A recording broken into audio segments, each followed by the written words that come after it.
Թեև ճամփաս լինի քարոտ, թեև հանդիպեմ միայն նեղության,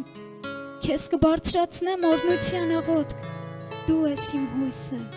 և ինձ ապաստան։ Թեև թշնամու ձայնը բարձրանա, նետերը խրվեն իմ մարմնի վրա,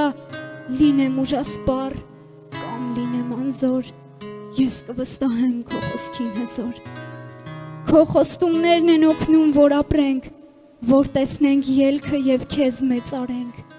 Քո խոստումներն են օգնում, որ հաղթենք, երբեք չընկճվենք ու չվհատվենք։ Այն ինչ տեսնում ենք հիմա հավատքով, անշուշտ կտեսնենք մի օր մեր աչքով։ Ով Տեր, օգնիր մեզ հավատքով ապրել, հավատքով տեսնել խոստումները քո,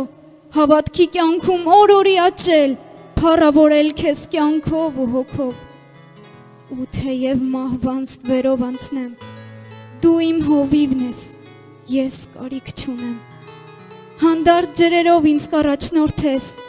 և քո օրհնության յուղով ինձ կոծես։ Նեղությանս մեջ քեզ պիտի օրհնեմ, քո խոստումներին պիտի վստահեմ, ու թեև ընկնեմ, նորից կկանգնեմ։ Դու ես ինձ հսկում, իմ Տեր ու իմ Վեմ։